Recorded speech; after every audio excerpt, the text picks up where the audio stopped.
बिस्मिल्लाहिर्रहमानिर्रहीम। पिछली दो क्लासेस के अंदर हमने कैश फ्लो का कॉन्सेप्ट और फॉर्मेट डेवलप किया, और वो फॉर्मेट भी जो पिछली पहली क्लास में हमने कॉन्सेप्ट डेवलप किया था उसके जरिए हमने डेवलप करने की कोशिश की। हाँ, कुछ एम्बिग्युइटी हो सकती है, वक्त के साथ क्लियर हो जाएंगी आपको। अब एक सवाल है छोटा, किस नाम से? ट्रायंगल लिमिट के नाम से।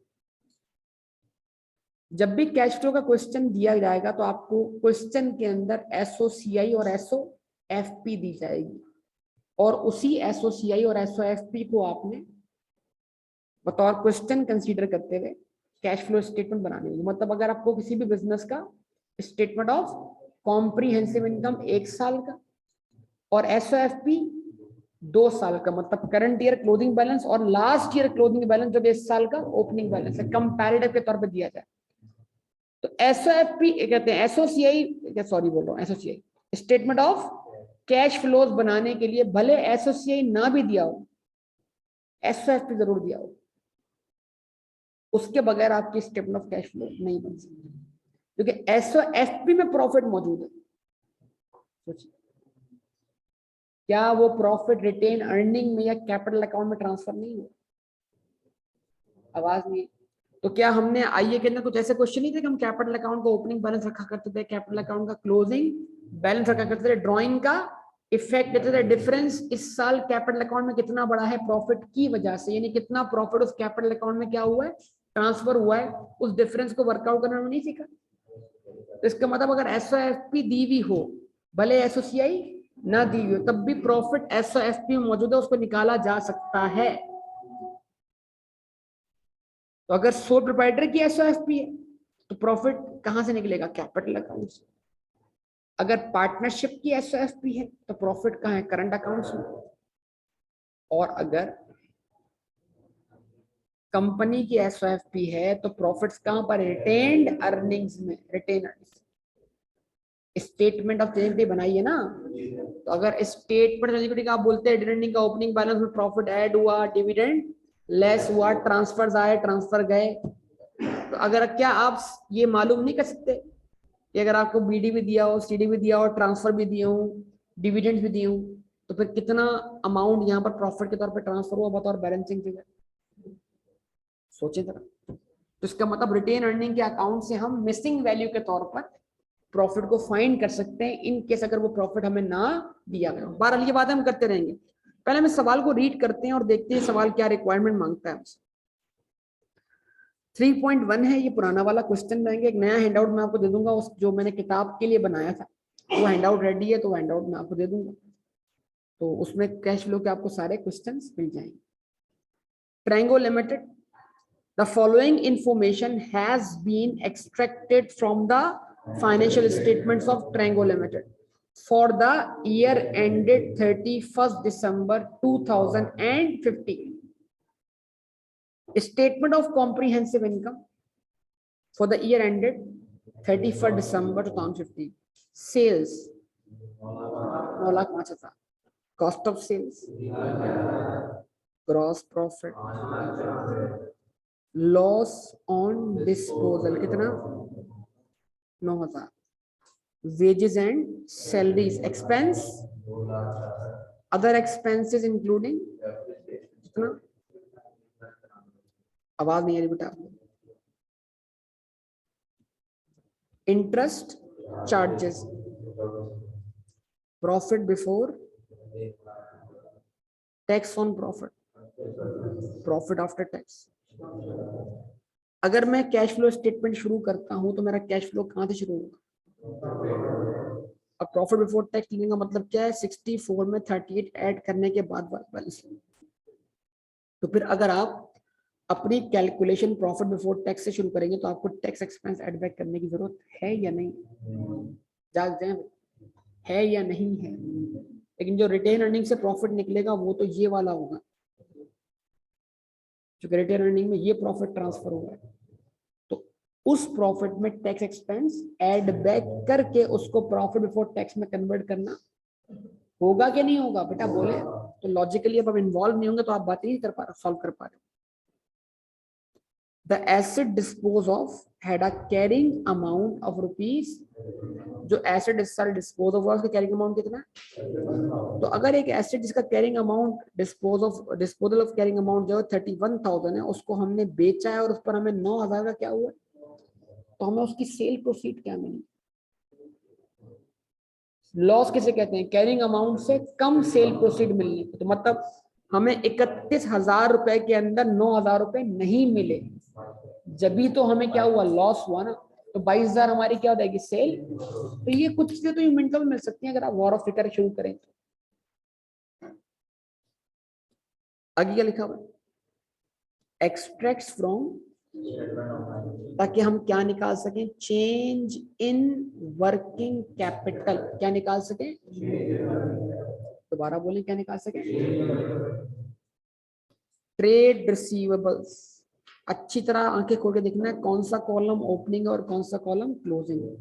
अभी पहला ओपनिंग है, दूसरा, आमतौर पे पहला क्लोजिंग होता है, तो पहले आंखें, वरना इंक्रीज डिक्रीज बन जाएगा, डिक्रीज, फिर आप बोलेंगे कैश फ्लो तो मैंने बिल्कुल ठीक किया था। जाग रहे हो ना? अच्छा, ट्रेड रिसीवेबल्स ओपनिंग, कैलकुलेटर उठा लो, और क्लोजिंग। तो ओपनिंग के मुकाबले में क्लोजिंग ट्रेड रिसीवेबल्स कितने से ज्यादा है? कितने से? 16,000 से। तो ये क्या है, इंक्रीज इन ट्रेड रिसीवेबल्स या डिक्रीज इन ट्रेड रिसीवेबल्स? और इंक्रीज का हमें स्टेटमेंट ऑफ कैश फ्लो बनाते वक्त क्या इफेक्ट है? लेस करना। अभी संतोष ऐसे लेस कर, लेस कर, लेस कर। ओके, इन्वेंटोरी, ठीक है जी, 42,000। और इन्वेंट्री में क्या है, डिक्रीज आया है। डिक्रीज इन करंट एसेट हम क्या करेंगे, ऐड करेंगे। ओके, आज जो ऑनलाइन वाले बच्चे हैं वो भी तुम्हारे जेस्चर्स देख सके। उसके बाद उन्हें बोलते कैमरा घुमाना संतोष की, ठीक है जी। अगर होता है यहाँ क्या कहते हैं कोई वेब कैम, तुम ऐसे ऐसे घुमा देते, नहीं। ट्रेड, ट्रेड पेबल्स, तुम खुद दिखाना चाह रहे हो, ऑन करना चाह रहे हो? अच्छा, ट्रेड पेबल्स क्या है, लायबिलिटीज है, एसेट है? ओपनिंग ट्रेड पेबल्स, यार बोलो बोलो, क्लोजिंग। तो ट्रेड पेबल्स में इंक्रीज आया, डिक्रीज आया? डिक्रीज आया। इंक्रीज हम ऐड करेंगे, डिक्रीज हम लेस करेंगे। अब आप बोले सर ये रट्टा लग रहा है, लेकिन मैं इसके पीछे का बैकग्राउंड दे चुका हूँ। अगर आप उसको बार बार याद नहीं करेंगे तो आपकी मर्जी, फिर आपका एंड देन रट्टा ही बन जाना है। अक्रूड वेजेस एंड सैलरीज, आवाज नहीं, अक्रूड वेजेस एंड सैलरीज कितनी बेटा, ओपनिंग, क्लोजिंग। तो अक्रूड वेजेस एंड सैलरीज में इस साल 600 रुपए का क्या हुआ है, इजाफा हुआ। क्या कर देंगे, ऐड कर, लैश नहीं करेंगे।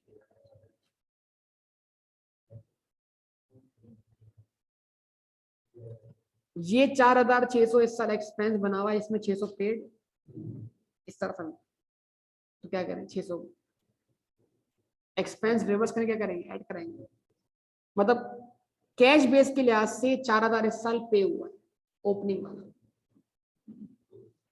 बोले तो। लेकिन ये 4,000 हमारा अक्रूवल के लिहाज से पिछले साल का एक्सपेंस बना था, कैश बेस के लिहाज से, इसको लेस करवा दो।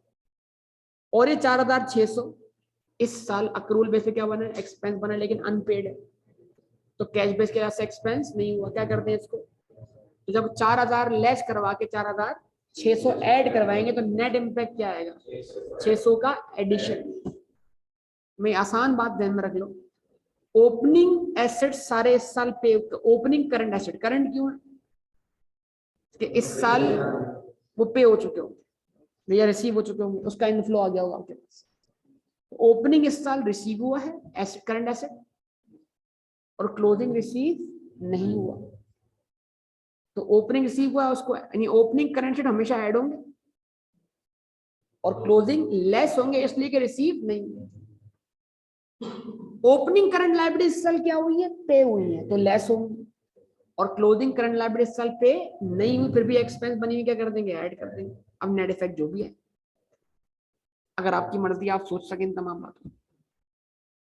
अक्रूड 11,000 और 10,000, इसके ऊपर बाद में बात करूंगा, अभी नहीं करूंगा। टैक्स, ये दोनों आइटम को मैं इग्नोर करूंगा, वजह बाद में बताता हूं क्यों। आप चाहें तो इग्नोर ना करें, मसला नहीं। इग्नोर नहीं कर रहा हूं, किसी और तरीके से फॉर्मेट में रख रहा हूं, ठीक है जी। जहन यहां से परेशान होने लग गया। Present the cash flows from, बस कहता है पहला सवाल आपकी जिंदगी आसान, मुझे आप अपनी नॉलेज के हिसाब से इतना कैश फ्लो बना के दिखा दो। क्वेश्चन बोल रहा, मैं नहीं बोल कि उससे आपका ऑपरेटिंग एक्टिविटीज तक का आंसर आ।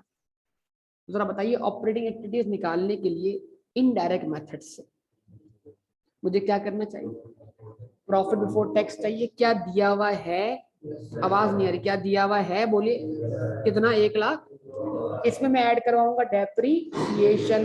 क्या दी हुई है डेप्रीसिएशन, बताई गई है डेप्रीसिएशन, बोले बोले बोले। क्या डेप्शन बताई गई है, कितनी, 46,000, एड बैक करवा दी। ऐड करवाऊंगा लॉस ऑन डिस्पोजल, क्या बताया गया है, ऐड बैक करवा दे। ऐड बैक करवाऊंगा फाइनेंस चार्ज, इंटरेस्ट एक्सपेंस, क्या बताया गया है, कितना, ठीक है बेटा।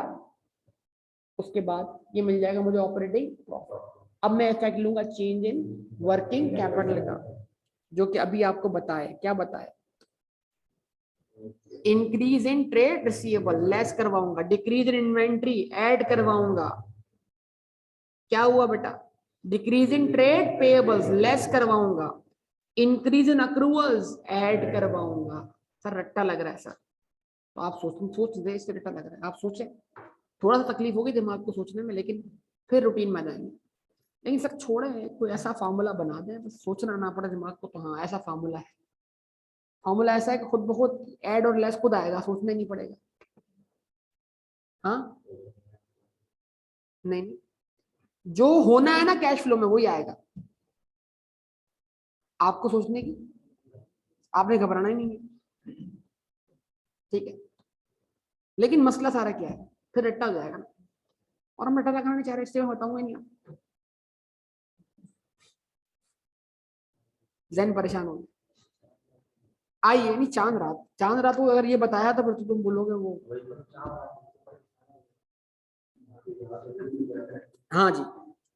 तो स्टार्ट ले रहे हैं, पहला तरीकाकार कि आपको सिखा रहा हूँ, मतलब एक बेसिक स्टेटमेंट सिखा रहा हूँ। हम लगाएंगे हेडिंग, सब लोग सीख रहे हैं बेटा, हम लोग आ जाए एक नेक्स्ट पेज पे, आ जाए जल्दी से सब लोग क्विक। जैन बेटा पेज खोलना है, पेन निकालना है, कैलकुलेटर रेडी रखना है, कर क्या रहे हो तुम बैठे हुए, शर्म नहीं आ रही तुम्हें, क्या हो गया है जैन तुम्हें यार, आजकल तुम ऐसे क्यों हो गए हो।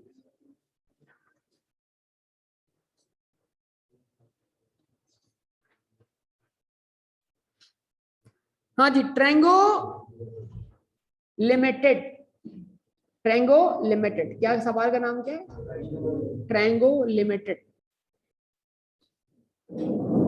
क्या बना रहे हैं,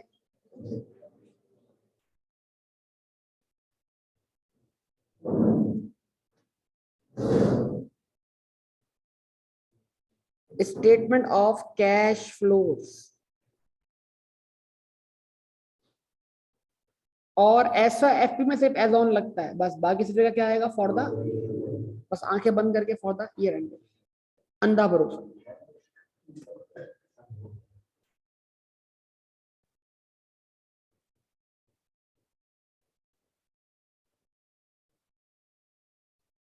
for the year ended, year कौन सा एंड हुआ है, 31 दिसंबर 2015,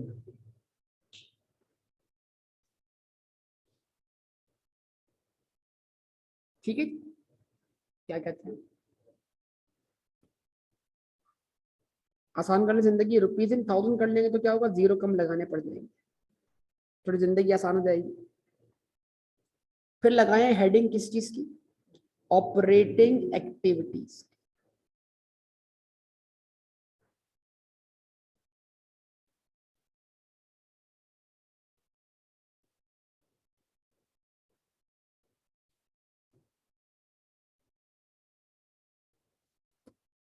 क्या लगा हेडिंग बेटा, ऑपरेटिंग एक्टिविटीज। क्या लिखेंगे हम, प्रॉफिट बिफोर टैक्स।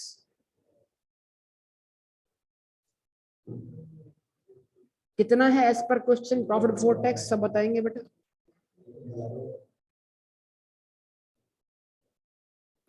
1,02,000।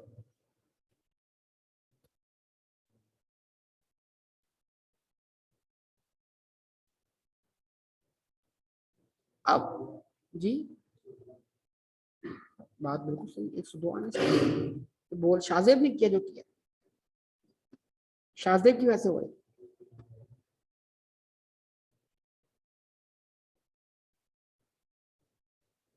एक लाख 2,000।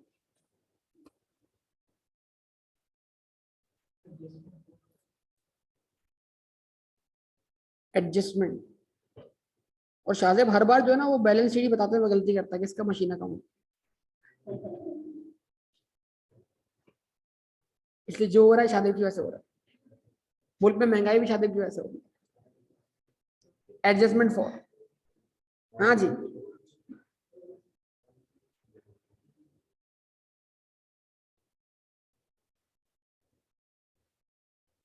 हाँ बेटा, एडजस्टमेंट फॉर व्हाट, डेप्रीसिएशन। डेप्शन शराफत से बता दी गई है, शरीफ क्वेश्चन है, लेकिन कुछ ऐसे क्वेश्चन होंगे जो शराफत से डेप्शन बताएंगे नहीं, आपको तलाश करनी पड़ेगी। हाँ, तो शराफत से क्या डेप्शन बताई है उसने, बस ऐड बैक करवा दे। देखा, आप शादी में सही बोले ना, 46। उसके बाद हमने क्या लिखा था, अमोटाइजेशन नहीं है सर। बोलो भाई, लॉस ऑन डिस्पोजल है सर, है। कितना है सर, 9,000।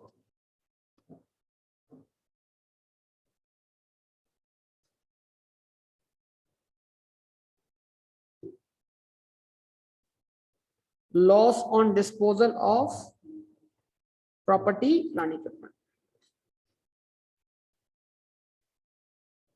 कितना बेटा, 9,000। फिर हम क्या ऐड करें सर, उसके बाद क्या था भाई, लॉस ऑन डिस्पोजल था, on PP loss on disposal था, किस पर, इन्वेस्टमेंट पर। फिर गेन ऑन डिस्पोजल था, फिर गेन ऑन डिस्पोजल दोनों पर था। उसके बाद क्या था, बैड डेट्स थे, इम्पेयरमेंट लॉसेस थे, ठीक है ना। इस क्वेश्चन में एसक्यू के फर्दर बात, पूरा क्वेश्चन पढ़ा था हमने, एसक्यू की बात पढ़ने को मिली नहीं, या मिली बताइए। अगर क्वेश्चन आपने रीड किया हो मेरे साथ तो, वरना तो आप जो मैं बोल रहा हूँ उस पर अमल करेंगे। नहीं, मैंने तो पूरा क्वेश्चन पढ़ा आखिर तक। अगर आपको कहीं लिखा हुआ दिखाई दे रहा हो, ये जो डेटर्स का बैलेंस है ये नेट ऑफ प्रोविजन है, अगर ये नेट ऑफ प्रोविजन है तो इसके against provision for doubtful debt क्या हुआ है, लेस हुआ है। तो पर अगर प्रोविजन है तो प्रोविजन का इंक्रीज और डिक्रीज भी होगा। लेकिन अगर कोई ऐसी बात बोली तो प्रोविजन नहीं। भाई सोचने का अमल शुरू करें ना, थिंकिंग प्रोसेस शुरू नहीं होगा तो बात नहीं बनेगी कि कैसे। हाँ बेटा, इंटरेस्ट चार्ज पे मैं आ रहा हूँ, वो मैं पहले बोल चुका हूँ। वैसे इंटरेस्ट एक्सपेंस कितना,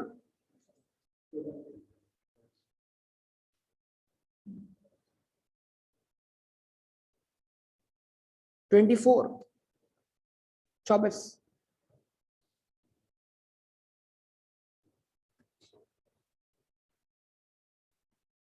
इसके अलावा कोई और आइटम नहीं है, डिविडेंड इनकम नहीं है। आवाज नहीं आ रही है बेटा। 46, 9 और 24 102 में ऐड करवा दीजिए, बताइए आंसर क्या आता है। जी बेटा, 181। अब लिखिए यहां पर क्या, change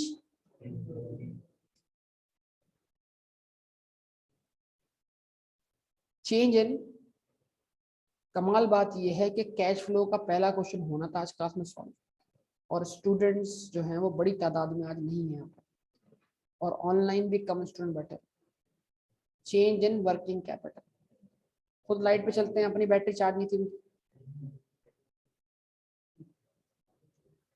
change in working capital,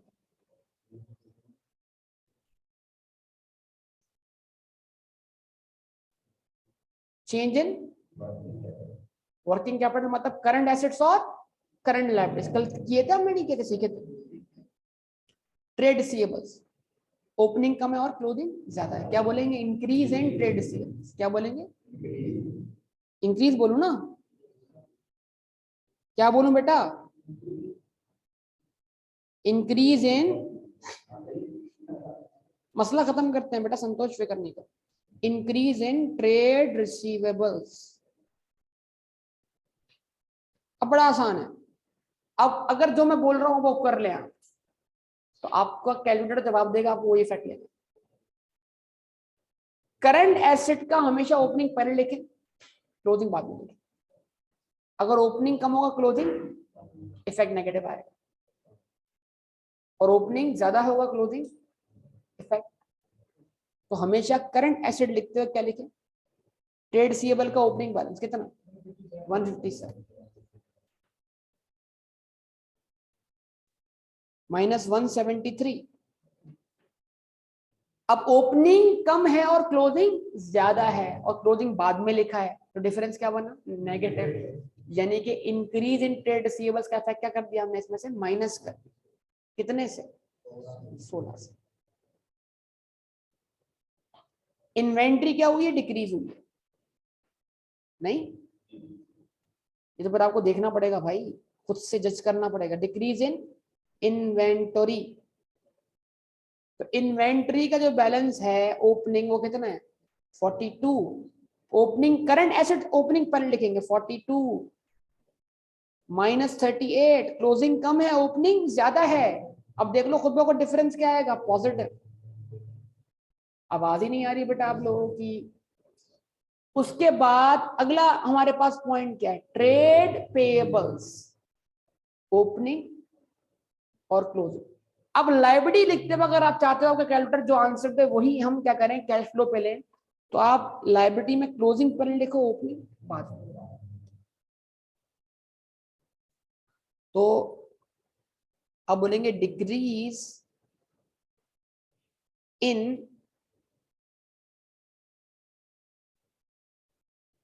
trade payables. क्या बोलेंगे आप?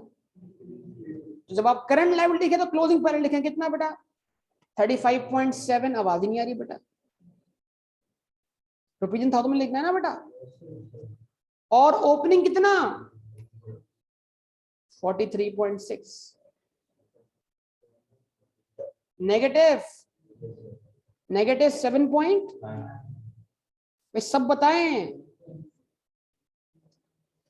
फिर आप लिखें इंक्रीज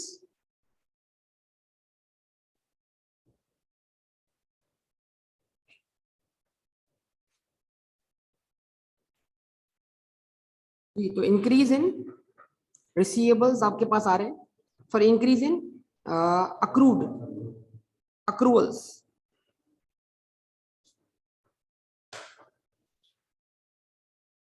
अक्रूवल्स आपके पास आ रहे हैं बेटा, वो कितने हैं इनके जन अक्रूवल्स?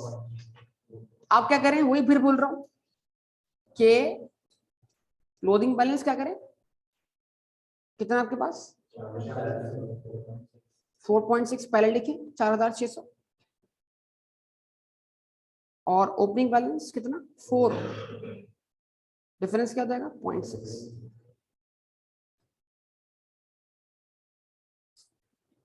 और यहां तक ये बन जाएगा आपका change in working capital. Sir आपने 2 आइटम नहीं लिए, बिल्कुल मैं आपको बोल रहा हूं, मैंने 2 आइटम नहीं लिए, इग्नोर किए। क्या क्या इनका कैश फ्लो में कोई रोल नहीं है? बिल्कुल इनका रोल है, लेकिन किसी और तरीके से आ रहा है। ये 2 आइटम हम किस तरीके से कंसीडर कर रहे हैं, ये थोड़ी देर में एक्सप्लेन करता हूँ। ये कैश इन कैश इक्विवेलेंट नहीं है बेटा, ये भी करंट लायबिलिटीज हैं। तो करंट लायबिलिटीज मैंने क्या नहीं लिया? अक्रूड इंटरेस्ट और टैक्स पेएबल। क्यों? क्योंकि मैं उसको किसी और तरीके से डील कर रहा हूं। Answer will be same. अगर मैं फॉर्मेट फॉलो ना करूं तो मैं इनको ऐसे डील कर सकता हूं, मतलब इनको मुझे डिफरेंस लेके कंसीडर कर सकता हूं, मैं ऐसा कर सकता हूं। लेकिन फिर मुझे फिर उस तरीके से डील करना नहीं चाहिए, इस तरह मैं ऑलरेडी कर रहा हूँ, मैं इसको एक्सप्लेन कर रहा हूँ आपको, उधर उसके जरिए ठहरिएगा। बताइए यहां तक का आंसर क्या है? 161.7 is what gross fund generated, क्या बोलेंगे इसको? ग्रॉस फंड जनरेटेड, क्या बोले इसको बेटा? ग्रॉस फंड जनरेटेड बोले बेटा। अब इसमें से क्या लेस करना है, मैं जरा बहुत तवज्जो रखा है, इसमें से क्या लेस करना है हमें? अब जो होने वाला है, ग्रेचुइटी तो नहीं है कोई भी हमारे पास, अब जो होने वाला है वो कमाल है और वो पड़ेगा बाउंसर। इंटरेस्ट पेड लेस करना है, इंटरेस्ट पेड,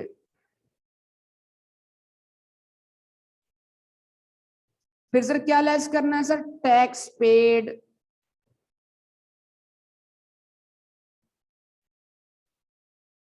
अब कोई है जो बताए मुझे कि इंटरेस्ट पेड और टैक्स पेड कितना है? क्योंकि उसके बाद जो आंसर आएगा उसको हम बोलेंगे net cash inflows, net cash inflows from operating activities. Sir question में सेल प्रोसीड भी दी गई है, लेकिन वो मैं नहीं लिखूंगा, क्यों? क्योंकि क्वेश्चन ने मुझे सिर्फ क्या मांगी है? Operating activity. वो कहाँ आएगी? इन्वेस्टिंग एक्टिविटी में। कल की क्लास अगर याद हो तो कल की क्लास में कैसा स्ट्रक्चर बना जिससे किसी भी बंदे को ये तमीज आ सकती है कि उसको कौन सी एक्टिविटी कहाँ दिखानी है। तो अगर कल की क्लास में आप बेहोश बैठे थे, नहीं सुनी आपने, तो नुकसान आपका, फिर बाद में आप मुझे बोलेंगे ये एक्टिविटी यहाँ क्यों आ रही है, तो कल की क्लास आपको दोबारा सुननी चाहिए, ठीक है? हाँ बेटा,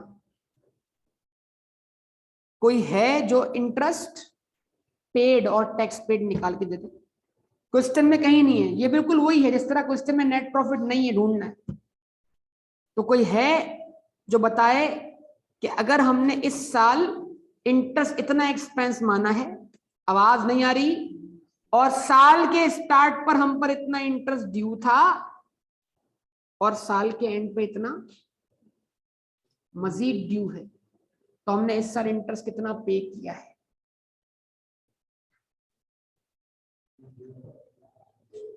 सॉरी मैं उल्टा बोल दिया, इतना ड्यू था और इतना बचा है, तो इस साल हमने इंटरेस्ट कितना पे किया?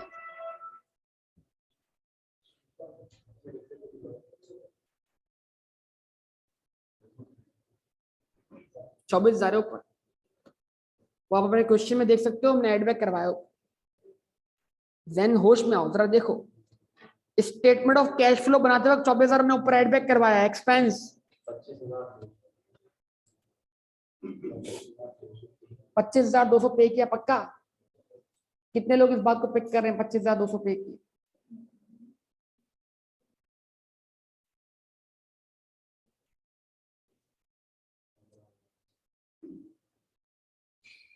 बहुत सिंपल लॉजिक है और बहुत आसान वे। देखो इधर देखो, बोर्ड देखो, मुश्किल तरीका या आसान तरीका अप टू यू। आई कैप एक ब्रैकेट में वर्किंग करता है और वो ब्रैकेट्स वाली वर्किंग बहुत सारे बच्चों को समझ में नहीं आती क्योंकि वो लॉजिकली उसको रीड नहीं करते। आप मुझे बताइएगा, मैं आपसे पूछता हूं, बताइए हमारी इंटरेस्ट की ओपनिंग लायबिलिटी कितनी थी? सबसे पूछ रहा हूं, बताइए हमारी इंटरेस्ट पेएबल का ओपनिंग बैलेंस कितना था? तो मतलब जब साल शुरू हुआ तो 11,200 11.2 हम पर लायबिलिटी थी। ये लायबिलिटी कब क्रिएट हुई होगी? पिछले साल में। ये 11,200 कब का एक्सपेंस बन चुके होंगे? पिछले साल का। यस और नो? क्योंकि ओपनिंग लायबिलिटी है, लास्ट ईयर अक्रूवल की एडजस्टमेंट बनी होगी। अब बात ही नहीं आ रही। इस साल में हम कितना इंटरेस्ट एक्सपेंस चार्ज कर रहे हैं प्रॉफिट लॉस अकाउंट में? तो उतने से हम पर लायबिलिटी मजीद क्रिएट हुई। तो हमने बोला जनाब ओपनिंग लायबिलिटी 11.2 थी, 24 से अगर हम मजीद इंटरेस्ट एक्सपेंस मान रहे हैं तो लायबिलिटी साल भर में इतने से बड़ी है, मौजूद है नहीं बोल रहा हूं, साल भर में लायबिलिटी से बड़ी होगी। अब अगर साल के एंड पे लायबिलिटी का बैलेंस 10 है तो मतलब बाकी लायबिलिटी क्या हो चुकी है? पे ऑफ हो चुकी है। 25,200 25.2। आवाज ही नहीं आ रही बेटा। क्या ये वर्किंग समझ में आई? ये ब्रैकेट समझ में आया या नहीं आया? अच्छा जी, same is the case with tax. Last year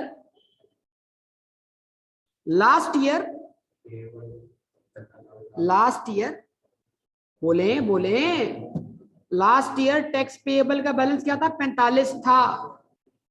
आवाज नहीं आ रही। हमने रखा 45। इस साल यानी हम पर टैक्स पेएबल पहले ही था 45।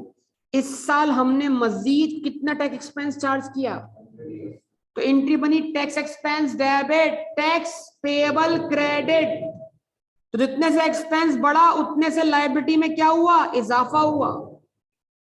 टोटल लायबिलिटी 45-38 का सम के बराबर होगी, लेकिन साल भर में। लेकिन अगर आपकी एसओएफपी अब टैक्स पेएबल की लायबिलिटी कितनी दिखा रही है? तो 41 को छोड़कर बाकी लायबिलिटी क्या हो चुकी है? सेटल हो चुकी है, उतना टैक्स पे हो चुका है। तो आपने कहा साल के स्टार्ट पे लायबिलिटी 45 थी, मजीद बढ़ी 38 से, लेकिन साल के एंड पे अब कितनी है? 41।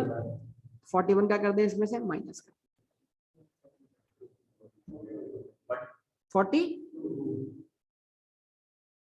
42 से क्या हो गया? Tax paid. तो जैसे क्या करेंगे आप? कितना? 94.5 is what? Cash, net cash inflows from operating activity. हम इस आंसर को आगे लेके नहीं जा रहे, क्यों? क्योंकि आगे का डेटा भी नहीं है और एक डेटा है सिर्फ और सिर्फ सेल प्रोसीड्स का, लेकिन रिक्वायरमेंट ही नहीं। आंसर हमारा यही खत्म हो गया। बोले भाई कोई मसला? अब अगर आपने कल का लेक्चर गौर से सुना हो तो आप सवाल कर सकते हैं, नहीं सुना हो तो जाहिर सी बात है आप बोले सर जैसा चल रहा है वैसा चलने तो, मसले वाली बात नहीं। कल मैंने कहा था चेंज इन वर्किंग कैपिटल लेना है, और आपके ख्याल में जरा देखिएगा मैं बेस बनाने लगा हूं इस वक्त। इंटरेस्ट पेएबल भी चेंज इन वर्किंग कैपिटल है। बेटा देख लीजिएगा, कैलकुलेटर उठा लीजिएगा, मेरी बात सुन लीजिएगा बराए मेहरबानी। तो हम क्या कर रहे हैं? लायबिलिटी का उठा के रखते हैं।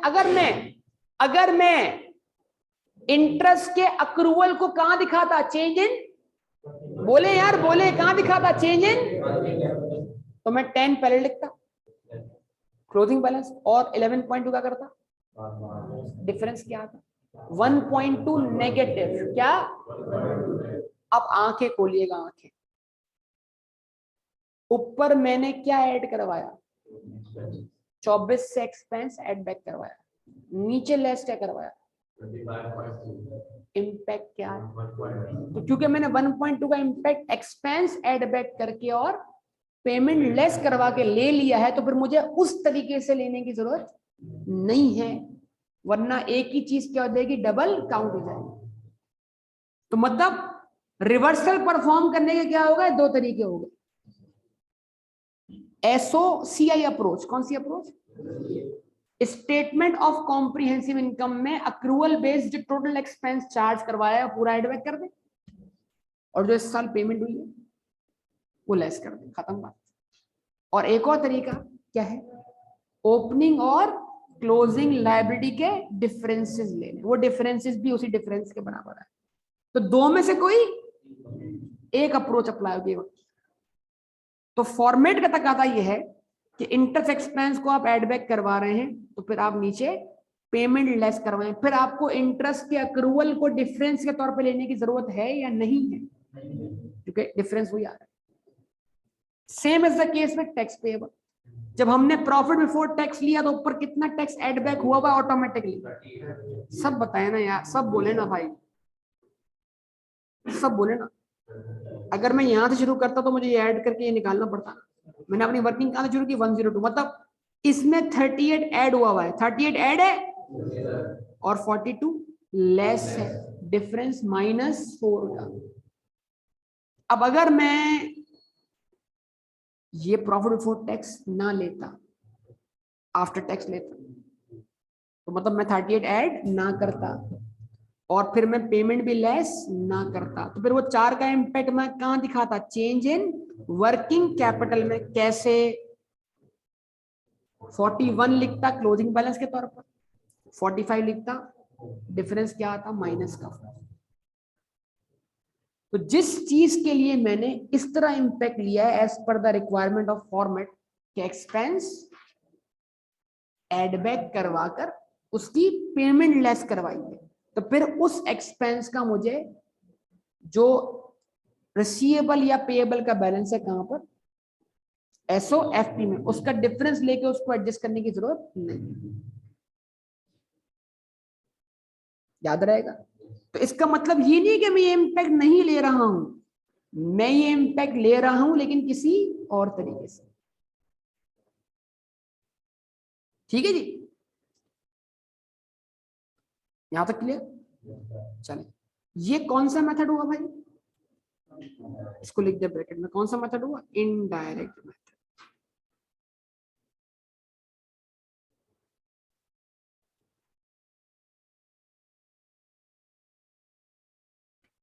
ये कौन सा मेथड हुआ?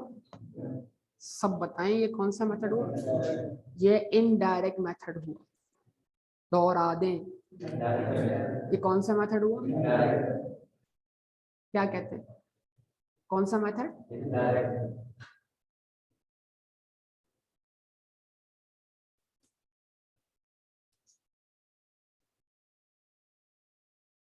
अब बारी आने लगी है किसकी? वो देखकर आपने घबराना नहीं है, नहीं हैरान नहीं होना, परेशान भी नहीं होना। लेकिन अगर आपने लेक्चर सुने हो, लेक्चर नंबर 1 खासतौर पर, तो आपको डायरेक्ट मेथड के बारे में सोचना चाहिए कि अगर मैं यहाँ पर डायरेक्ट मेथड करूँ तो फिर मुझे क्या सोचना चाहिए। अगर आपने लेक्चर सुना है तो आपको जवाब देना चाहिए, नहीं तो फिर आप बोलेंगे आपने चीजों को आगे छोड़ा आगे। लेकिन कह रहे वो पहले लेक्चर में इतना कुछ है, लेकिन वो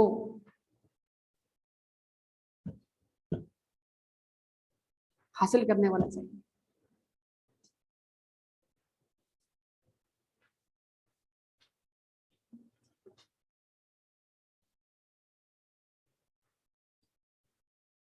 हाँ जी, सोचें, उस पेज को निकालें, डायरेक्ट मेथड वाले पेज को निकालें जो सबसे पहले एग्जाम्पल करवाई थी मैंने आपको। एक को कन्वर्ट किया था, एक को कन्वर्ट ही नहीं किया था, वही आंसर था 200 आंसर जो हमारे पास आया था, या उससे पहले कुछ और आंसर आया था। जरा देखो, सोचो, रजिस्टर अपने घुमाओ। मैं जब तक यहाँ बना रहा हूँ आप सोचते रहो। बना रही हूँ, इसमें स्ट्रक्चर बना रहा हूँ, फिर आपसे बात करता हूँ। तो अगर मैं यही कैश फ्लो बनाता ट्रायंगल लिमिटेड के नाम से,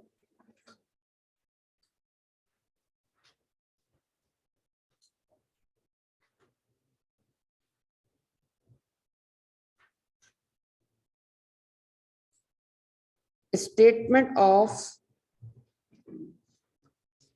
कैश फ्लोज, वहां बेटा statement of cash flows, statement of cash flows, statement of cash flows, direct method.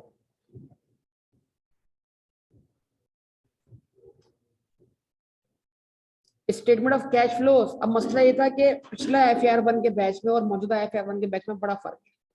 वो एक वाज़ेह फर्क है कि पिछला बैच, ये जब तक के जितने बैचेस हैं, वो कैश फ्लो का क्वेश्चन जब कहते थे, जब वो सिंगल एंट्री या इनकम्प्लीट रिकॉर्ड्स का टॉपिक पढ़ चुके होते थे। और अफसोस की बात ये है, दुख की बात ये है कि सिंगल एंट्री आपके कोर्स में नहीं है FAR1। ठीक है, इतना ब्रेनस्टॉर्मिंग वाला दिमाग में जो जंग बचा हुआ था ना, जो AFC में उतरा था काउंटिंग टेक्निक से और इक्वेशन से, वो जब दोबारा लग गया था AFC का रिजल्ट आने से, वो बचा हुआ जंग कौन उतारता? सिंगल।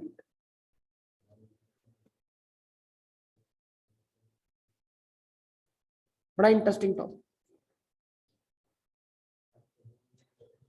मैं आपको लिंक दे देता हूँ, देख लो अगर आपको शौक पड़ा पढ़ने। कोर्स का पार्ट नहीं ये क्या बात हो, ऐसे नहीं पढ़ा जाएगा, पढ़ने वाला तो पढ़ेगा ना यार।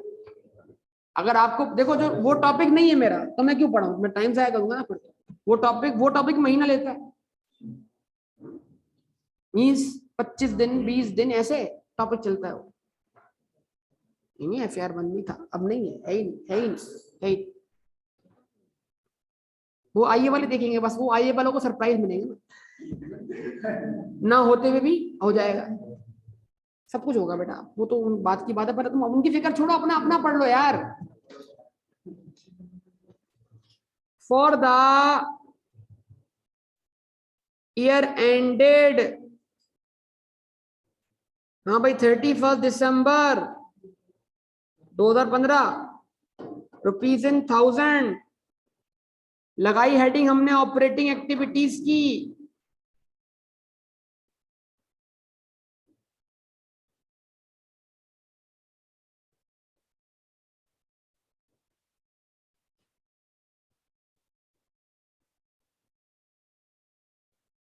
ऑपरेटिंग एक्टिविटीज लगाई हेडिंग किसकी? ऑपरेटिंग एक्टिविटीज किसकी लगाई हेडिंग? बोले भाई, अच्छा लगा ली हेडिंग। अब उसके बाद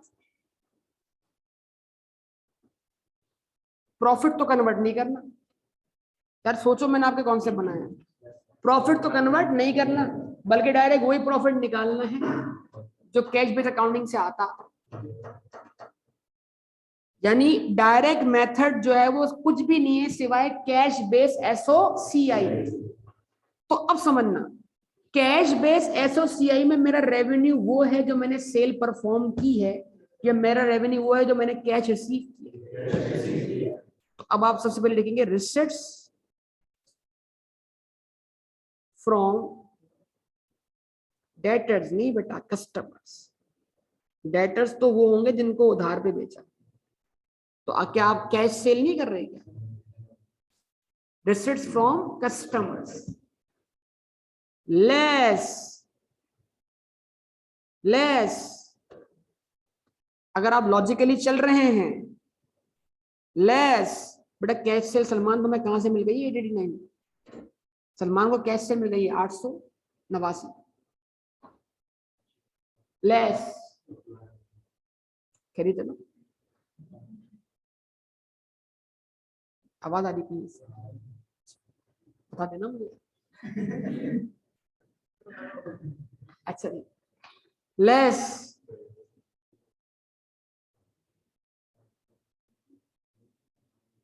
payments to suppliers and for expenses। यानी आपने अपने सप्लायर्स को,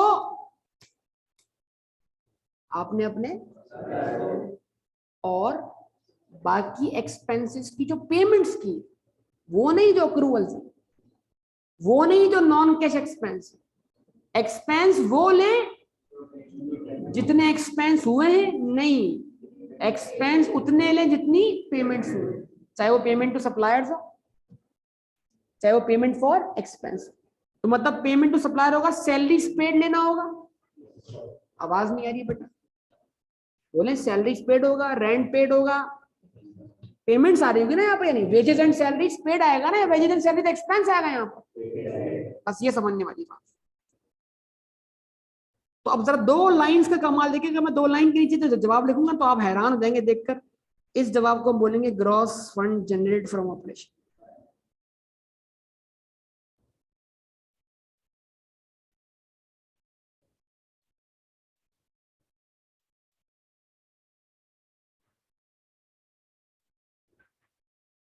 gross fund generate from operation.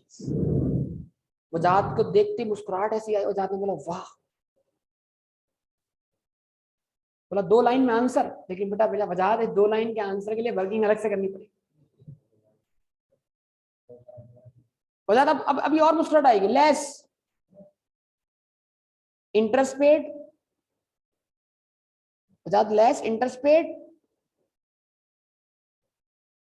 Wajahat less tax paid. खत्म कहानी वजाहत।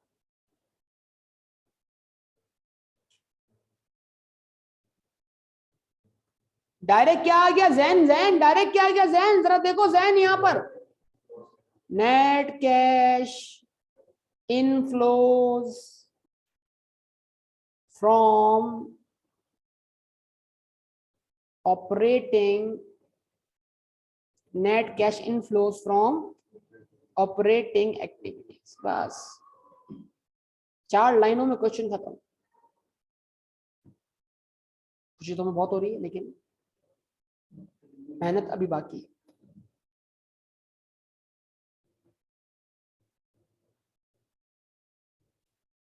और बड़ी दूर से एक सवाल आया है, दिमाग में बहुत दूर से आया है, पेपर में कौन सा मेथड करना है। वजाहत भाई के करीबी दोस्त का सवाल आया। हाँ, बिलाल कह रहे हैं पेपर में कौन सा मेथड करना है। गुड बेटा बिलाल, अच्छा सवाल। हाँ सवाल अच्छा है, आपके दिमाग में नहीं आया। अच्छा, बेइज्जती क्या, बेइज्जती कभी की आज तक? आपको फील हुई हो अलग बात है, मैंने कभी बेइज्जती नहीं। आप फील क्यों करते हैं? हाँ भाई, फील क्यों करते हैं बताएं। जैन बेटा, कभी मैंने आपकी बेइज्जती की बताई?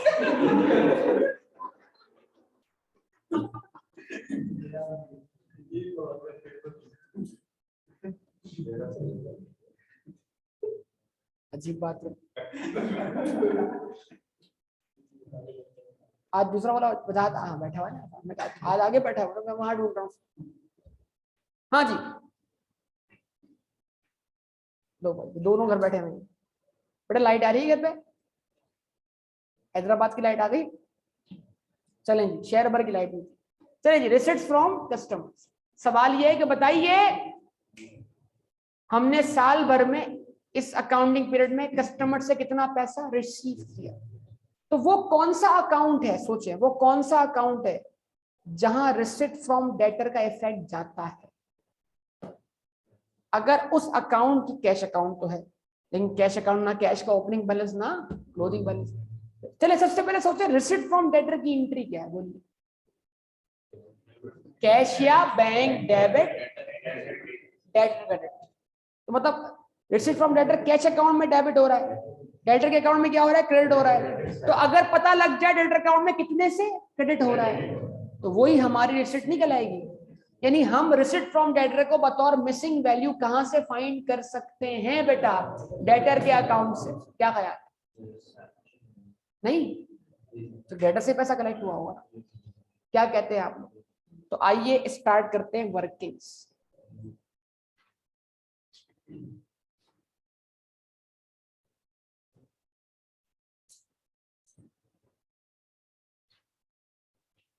और वर्किंग नंबर 1 हम बना रहे हैं किस चीज के लिए बेटा? रिसीट्स।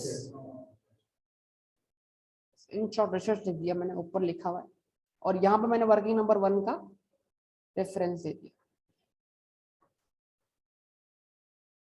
उसके लिए मैंने कौन सा अकाउंट बनाया? डेटर का। की अकाउंट ओपन किया डेटर का, लिखा मैंने यहाँ पर ट्रेड रिसीवेबल्स। इस अकाउंट को बनाते वक्त ख्याल रखिएगा कि ट्रेड रिसीवेबल का बैलेंस जो अकाउंट में होता है वो ग्रॉस होता है, वो नेट ऑफ प्रोविजन नहीं होता। अगर ऐसे आईए वाले कॉन्सेप्ट क्लियर ना हुए तो फिर आप ऐसे ऐसे कमालात कर रहे होंगे, फिर आप बोलेंगे सर ये तो लाइट 12:45 में जाएगी, तो लाइट तो जाती रहती है, मसला थोड़ी। हाँ भाई, ट्रेड रिसीवेबल का कितना क्लोजिंग बैलेंस? अच्छा बता, इस अकाउंट को सोचिए, इस अकाउंट का बैलेंस बीडी, ओपनिंग कहाँ आ रहा होगा? यहाँ आ रहा होगा ओपनिंग। ये अकाउंट कैसे बना होगा सोचिए, कहाँ आ रहा होगा ओपनिंग? बताइए कहाँ आ रहा होगा? 157 डेबिट साइड पर बीडी के तौर पर। अच्छा रुक जाइए, तवज्जो कीजिएगा प्लीज। इस अकाउंट में रिसीवेबल्स की वैल्यू बढ़ने की वजह क्या होगी? तो एक एंट्री बनी होगी डेटर डेबिट, उतने से जितने से सेल क्या हुई है? क्रेडिट। तो क्या मैं सेल को यहाँ लिख दूं? तो क्या यहाँ सेल लिखने का मतलब मैं सेल्स में ऐड कर रहा हूँ? क्या सेल तो क्रेडिट हुई है, लेकिन सेल होने की वजह से जो डेटर क्या हो रहा है, डेबिट हो रहा है, वो मैं ऐड कर रहा हूँ। आवाज नहीं आ रही? मतलब सेल की वजह से साल भर में हमारे डेटर्स की वैल्यू में कितना इजाफा हुआ, वो लिख रहा हूँ या सेल ऐड कर रहा हूँ? सेल रेवेन्यू और रेवेन्यू कभी एसेट में ऐड नहीं हो सकता। ये बुनियादी कॉन्सेप्ट हमें क्लियर करने चाहिए। हाँ भाई,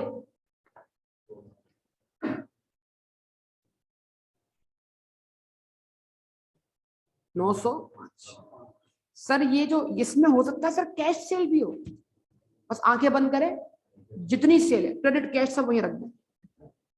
अगर आप यहाँ पर कैश और क्रेडिट को अलग अलग करने बैठे परेशान आप होंगे।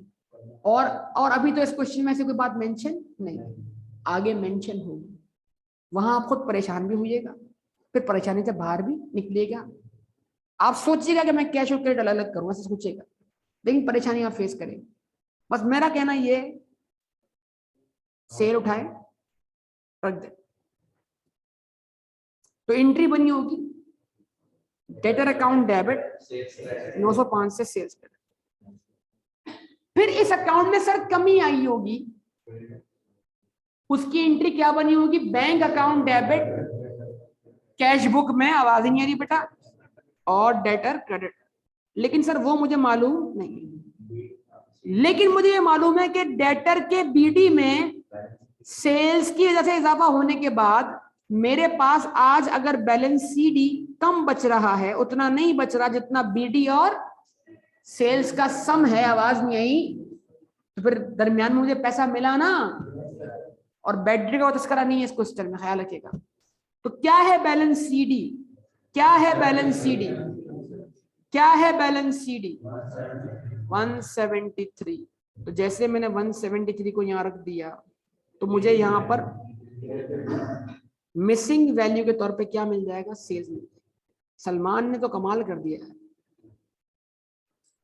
सलमान ने 889 पहले से निकाल कर दिया। सलमान, मुझे लगा तुम सिंगल एंट्री पढ़ लो, सही बात है सलमान, तुमने सिंगल एंट्री वाला लेक्चर देखना शुरू कर दिया ना। अभी जवाब आएगा इसका हाँ। सलमान किसी को बताना नहीं चाह रहा, नहीं सर, मना कर दिया इसने तो यार।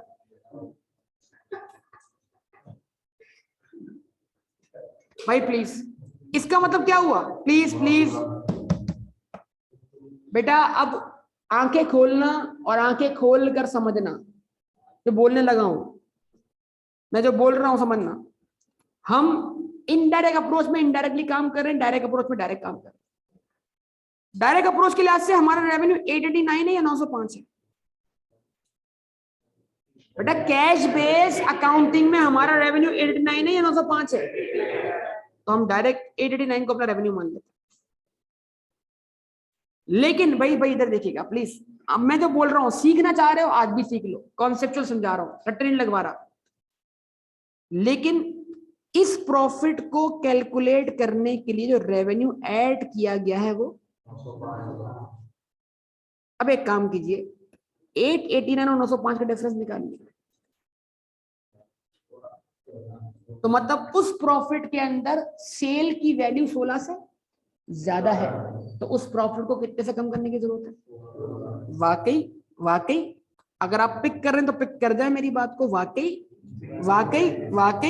ये आ गया इंक्रीज इन ट्रेड से। अब भी नहीं जाएगा तो कब जाओगे। 16 क्या है, इनडायरेक्ट वे है कि जो प्रॉफिट निकला है वो अक्रूवल बेस सेल से निकला है, और वो सेल 16 से ज्यादा है किसके मुकाबले में, कैश बेस सेल के मुकाबले। नहीं जाओ, आपकी मर्जी, ठीक है भाई। अगला हिस्सा,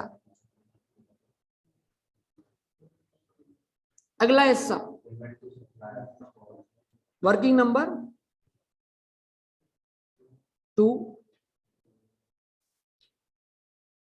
पेमेंट्स। अब यह है कि इसमें थोड़ा सा दिमाग अब थोड़ा चलाना पड़ेगा अच्छी तरीके से। सप्लायर की पेमेंट का ताल्लुक इन्वेंट्री खरीदने से है, यस और नो? अच्छा, अब सब बताइए, सब अपने आप से, अब देखो जितना आप अपने आप से सवाल करके सीखोगे उतना आप नहीं सीख सकते जब तक आप खुद अपने आप को। देखो सब लोग अपने, देखो हमें क्या हमें क्या चाहिए, पेमेंट टू सप्लायर चाहिए कि इस साल सप्लायर को कितनी पेमेंट हो वो लेस करवानी है हमने यहाँ से। एक्सपेंस की बात मैं बाद में करूंगा। अब आप खुद सोचो कि आप पेमेंट टू सप्लायर की एंट्री क्या बना रहे हो अक्रूवल बेस अकाउंटिंग।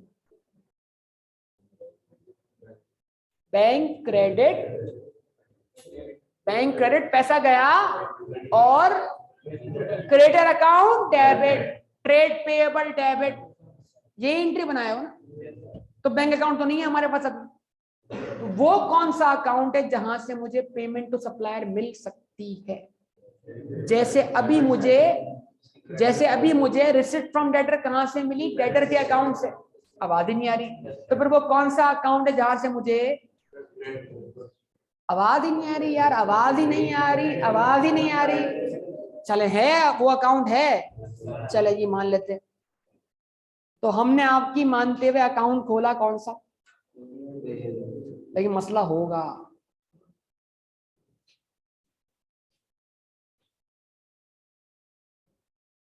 बेटा शाहजेब नहीं करते, होशियारियां नहीं करते, सिंगल एंट्री भी नहीं पढ़े हुए ये लोग, होशियारी नहीं करते।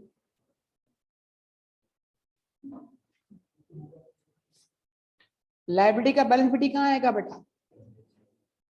मैंने लिख दिया, इसका मतलब क्रेडिट साइड पे आएगा। जैन बेटा बताओ यार, इनको बताओ यार, जैन लाइब्रेरी का बैलेंस कहाँ आता है? ओपनिंग। ये क्या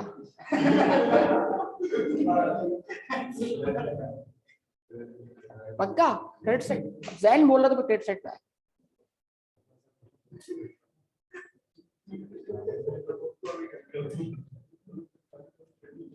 ठीक है जी, कितना है ओपनिंग बैलेंस? क्या लिखा मैंने? 43.6। भाई जवाब नहीं मिला आपकी तरफ से, जवाब नहीं मिला सर, जवाब नहीं मिला सर।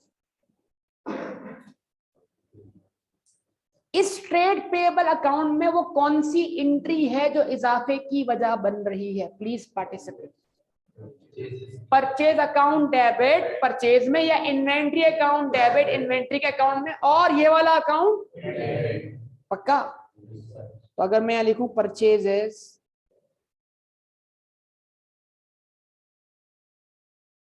ये क्या लिखूं मैं? इन्वेंट्री। तो कहीं क्वेश्चन बता रहा है कि आपने साल भर में कितने से इन्वेंट्री परचेज की? सेल, हाँ यस सर। आंखें खोलो, होश में आओ, देखो, बेहोशी के आलम में मत रहो। कॉस्ट ऑफ सेल दी हुई है।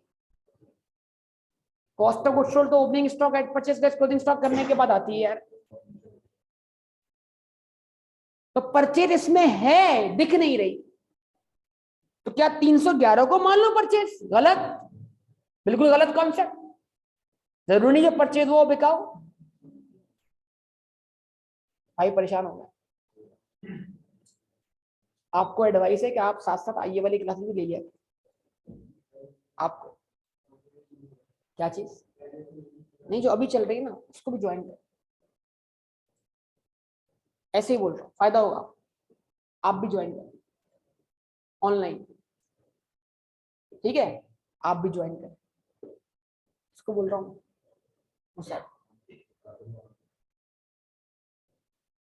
और आप भी ज्वाइन करें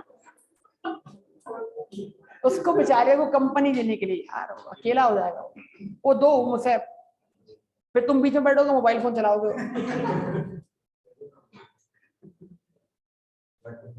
ऑनलाइन, ऑनलाइन यहां बैठ के। शर्त ये है,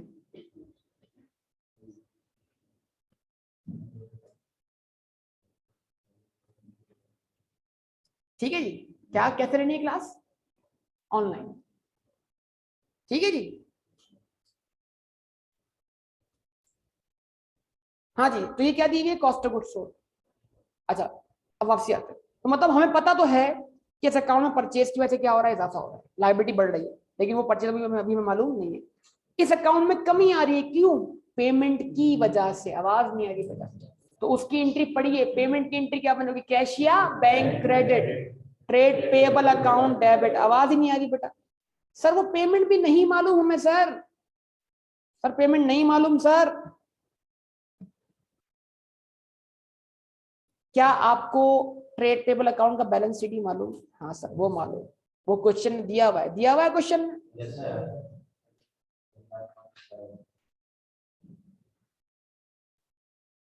बोलिएगा, बोला करें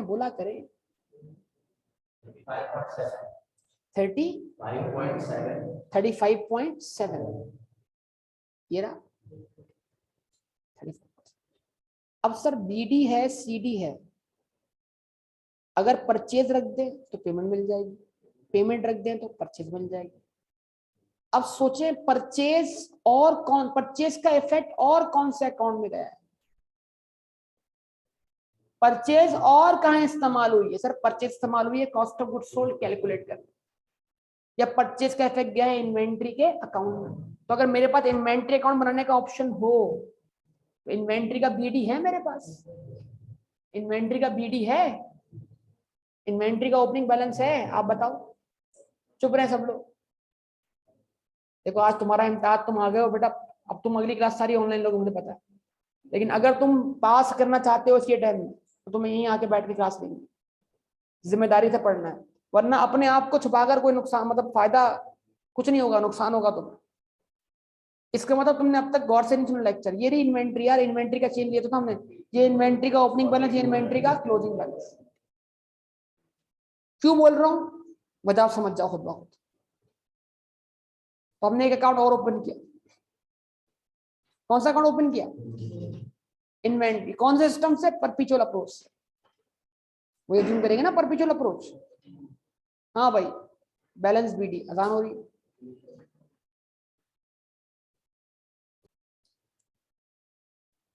तो इन्वेंट्री का बैलेंस बीडी, क्या बैलेंस बीडी इन्वेंट्री का बेटा? 42,000 रख दीजिए। इन्वेंट्री अकाउंट उतने से डेबिट हो रहा है जितने से ट्रेड पेबल अकाउंट क्या हो रहा है? क्रेडिट हो रहा है, क्योंकि इन्वेंट्री परचेज हो रही है। इन्वेंट्री डेबिट हुई, रेफरेंस किसका आया? ट्रेड पेबल का। भाई जवाब दे। लेकिन सर ये तो मालूम ही नहीं पड़ रहा कि अभी तक इन्वेंट्री हमने कितने से परचेज की। आवाज नहीं आ रही बेटा। इन्वेंट्री अकाउंट में उतने से कमी आ रही जितने से हमने गुड्स क्या किए? बेची हैं। जरा सब पढ़े कॉस्ट ऑफ गुड्स सोल्ड की entry. Cost of goods sold debit, inventory account credit. तो सीओजीएस का इम्पैक्ट आपने कहां लिया? इन्वेंट्री अकाउंट में। कितनी है cost of goods sold as पर क्वेश्चन? 3,11,000। भाई पार्टिसिपेट प्लीज, पार्टिसिपेट। और हमारे पास क्लोजिंग इन्वेंट्री कितनी बची हुई है? 38। देखिएगा अपने यहां से बड़ा लॉजिकल है सवाल करना, बहुत आसान है। बात चीजें बड़ी आसान होती है, हम सोचते नहीं है, दिमाग को यूज नहीं करते। अपने आप से सवाल कीजिएगा।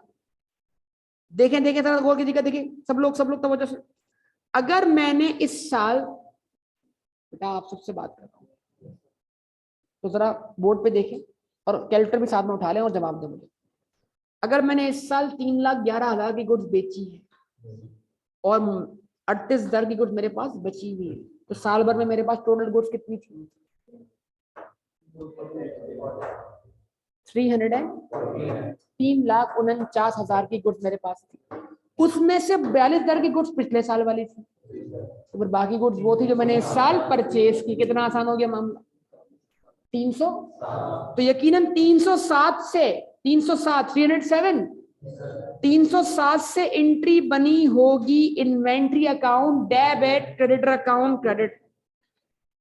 तो जैसे ही मैंने इसका इफेक्ट लिया ट्रेड पेबल अकाउंट में, अब मुझे मिसिंग वैल्यू के तौर पे ट्रेड पेबल अकाउंट से क्या मिल जाना चाहिए? अमीन,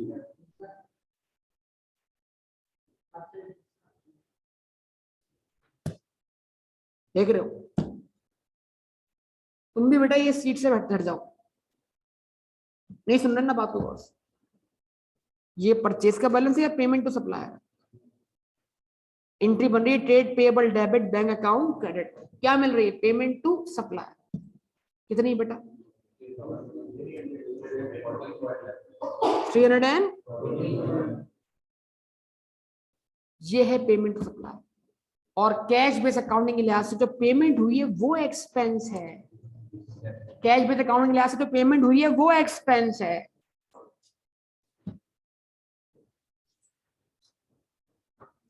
मैं बोल रहा हूँ बेटा, तुम क्लास में नहीं सुनते हो मेरी बात, ठीक है? अब मैं तुम्हें रोज बताऊंगा फिर, और तुमने गायब नहीं होना यहां से।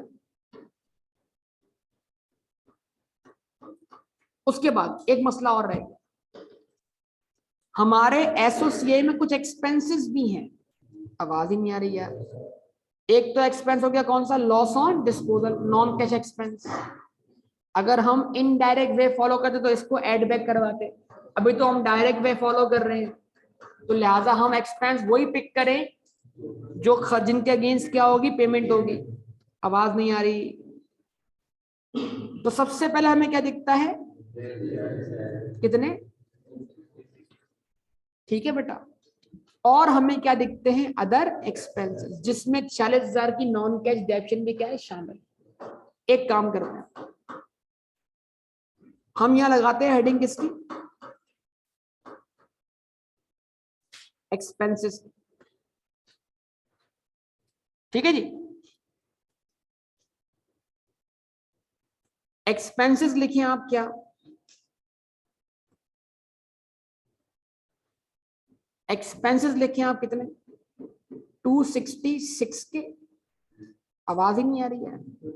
यानी हमने वेजेस और सैलरीज एक्सपेंस चार्ज किए प्रॉफिट एंड लॉस अकाउंट में कितने से, और अदर एक्सपेंस चार्ज किए 193 से। लेकिन इसमें एक नॉन कैश एक्सपेंस शामिल है, तो अलग कर दे, -40। अगर मैं लॉस मिला के लेता तो मैं उसको भी अलग करता ना बेटा, या नहीं करता, बोलो कितना, 400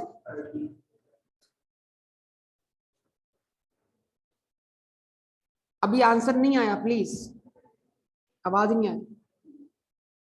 413 के वो एक्सपेंसेस हैं जिसमें सैलरी एक्सपेंस भी शामिल है, और सैलरी एक्सपेंस का कुछ बैलेंस क्या, अक्रूवल है।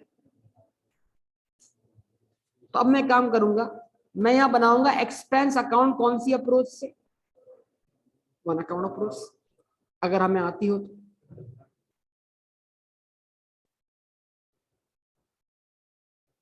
तो अक्रूवल, इंटरेस्ट नहीं, अक्रूड एक्सपेंस, क्योंकि इंटरेस्ट तो उसके बाद नीचे चार्ज हो रहा है।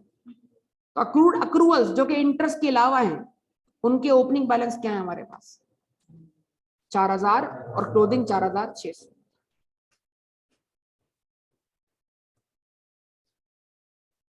फोर, क्या लिखा आपने, बैलेंस बीडी, आवाज ही नहीं आ रही बेटा,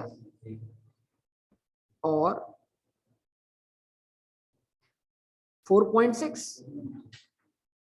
ना यहां से, इस अकाउंट से, बहुत तवज्जो, इस अकाउंट से मैंने प्रॉफिट लॉस अकाउंट में कितना इंपैक्ट भेजा, 413। बेटा जवाब दो, नहीं तो बताइए। ये वही वाला ब्रैकेट है, ये वही वाला ब्रैकेट है जो ऊपर सॉल्व हुआ है, बस इसमें अदर एक्सपेंस इजाफी आ गए। अगर आपका ओपनिंग, बेटा प्लीज, अगर आपका ओपनिंग अक्रूड एक्सपेंस 4 का था और आपने इस साल 413 से मजीद एक्सपेंस क्या कर रहे हैं, चार्ज किए, तो आपकी अब टोटल लायबिलिटी साल भर में कितनी हो गई, 417। और अगर साल के एंड पे वो लायबिलिटी 4.6 है, तो साल भर में आपने कितने एक्सपेंस पे किए, कितनी, 412.4। पक्का? ये क्या हो गया, ये क्या हो गया, पेमेंट फॉर एक्सपेंसेस। आवाज ही नहीं आ रही। ये क्या हो गया, पेमेंट फॉर एक्सपेंसेस। अब आप सबकी तवज्जो चाहिए, अब आप सबकी तवज्जो। तब यहां लिखेंगे हम टोटल पेमेंट्स। थोड़ी लेंथी वर्किंग हो गई है, इसको मैं शॉर्ट कर सकता हूं, लेकिन अगर शॉर्ट अभी कर दिया तो बाउंसर पड़ जाएंगे बहुत सारे दिमाग के ऊपर से। हाँ जी, तो एक मैंने की है पेमेंट टू सप्लायर, कितनी बेटा, 314.9। आवाज ही नहीं आ रही यार, आवाज ही नहीं आ रही, नहीं यार, ये देखो ना भाई, ये रही। और एक मैंने पेमेंट की है पेमेंट फॉर एक्सपेंसेस, 412.4। और दोनों पेमेंट मिला के मेरी जेब से कितना कैश आउटफ्लो हुआ है? 727.3।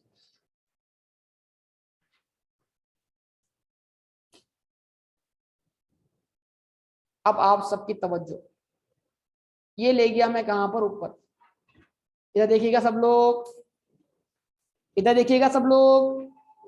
727.3 माइनस 161.7,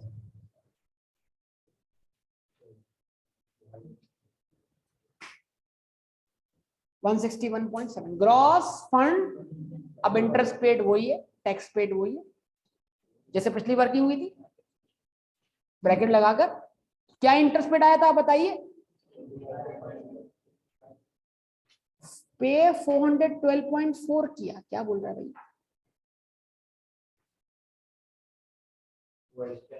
हाँ तो दोनों मिलाकर पे किया ना बेटा, इतनी पेमेंट सप्लायर की। अच्छा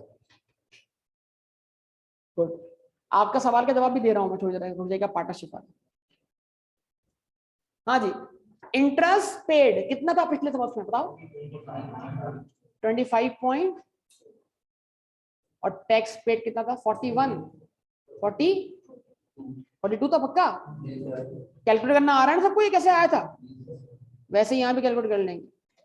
तो 161.7 में से आप इंटरेस्ट पेड और टैक्स पेड जरा लेस करवाएं तो net cash inflows from operating activities मिल जाएगा।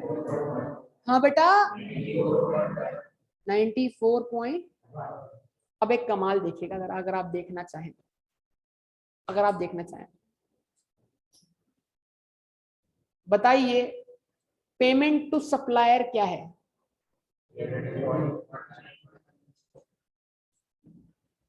कॉस्ट ऑफ गुड्स सोल्ड क्या है? कॉस्ट ऑफ गुड्स सोल्ड क्या है?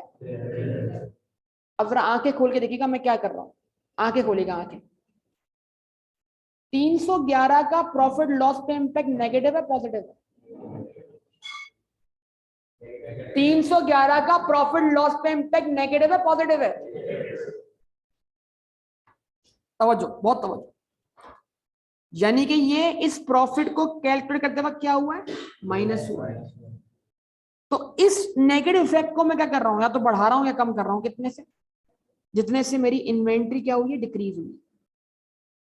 इन्वेंट्री के डिक्रीज का इफेक्ट मैं इसमें क्या कर रहा हूं? ऐड कर रहा हूं। और ट्रेड पेएबल के डिक्रीज का इफेक्ट क्या कर रहा हूं? लेस कर रहा हूं। अब एक काम करेंगे सब लोग, 311 प्लस 4 माइनस 7 पॉइंट, यार बोले यार, आप जवाब ही नहीं दे रहे यार। -7.9।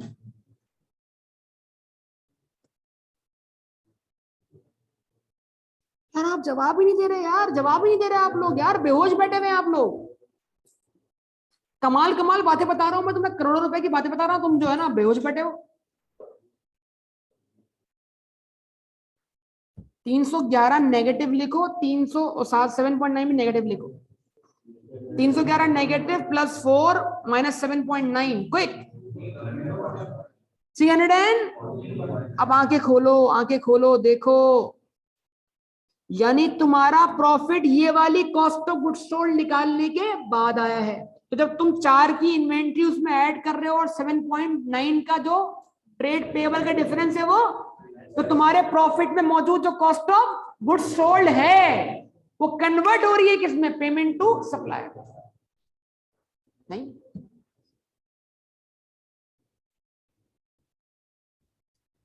प्रॉफिट निकालते वक्त, प्रॉफिट निकालते वक्त 311 क्या हुआ? लेस। तो ये प्रॉफिट 311 का, 311 का एक्सपेंस चार्ज करने के। अच्छा अब इस तरह सोच लो, कैश बेस के लिहाज से वो एक्सपेंस कितना है? तो 311 के एक्सपेंस को 314.9 का एक्सपेंस बनाने के लिए मुझे उस एक्सपेंस को मजीद बढ़ाना होगा 3.9 से। इतना तो बोल सकते हो। 7.9 का इफेक्ट नेगेटिव है, 4 का इफेक्ट पॉजिटिव है। नेगेटिव कितने का नेगेटिव इफेक्ट है?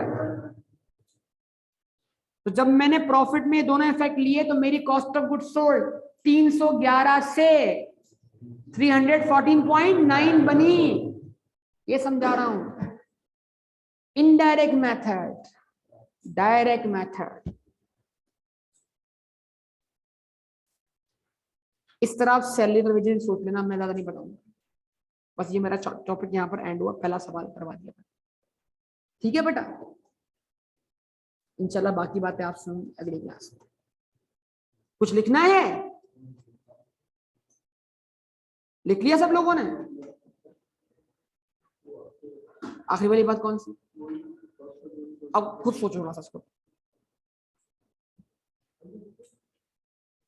वरना जाना यूट्यूब पर, बैक करना, फिर सुनना, फिर बैक करना, फिर सुनना।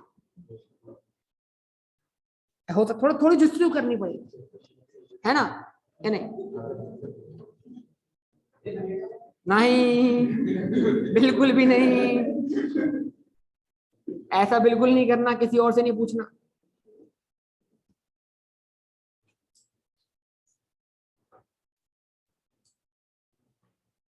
भाई दोबारा सुन लो यार, सारा दिल पे रख लेते ना बात, आप लोग पर अच्छा नहीं लगता।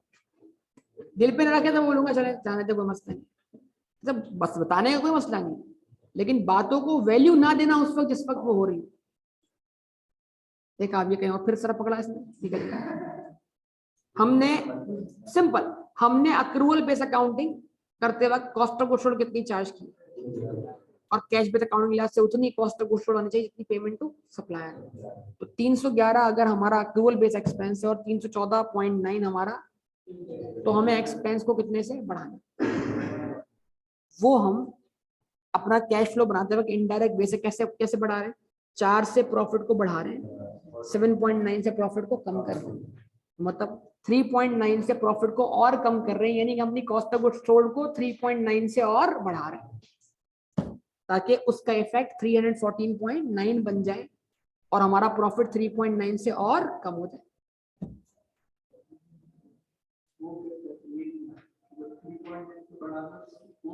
ये तो बेटा आप एक बुरा नहीं मानना, बोल रहा हूँ, एक क्वालिफाइड चार्टर्ड अकाउंट को बिठा दोगे, उसको भी जवाब देना बाज़ दफा नहीं आता। ये मैं आपको वो बात समझा, ठीक है ना? सही है, मैं बड़ी बात नहीं कर रहा, लेकिन मैं बता रहा हूँ, फिर उसके लिए इन्वॉल्वमेंट चाहिए। ठीक है, मैंने क्या बोला, जो मैं आपको समझा रहा हूँ ना, उसकी कदर वही जानता है जिसको मतलब कदर हो कि वो क्या सीख रहा है। ठीक है, हीरे की वैल्यू वो जानता है जिसको परख हो, मसला ये, ठीक है ना? तो परख होगी तो समझेगा मैं क्या पढ़ा रहा हूं, नहीं तो फिर कुछ नहीं, बेकार है। ठीक है भाई, एंड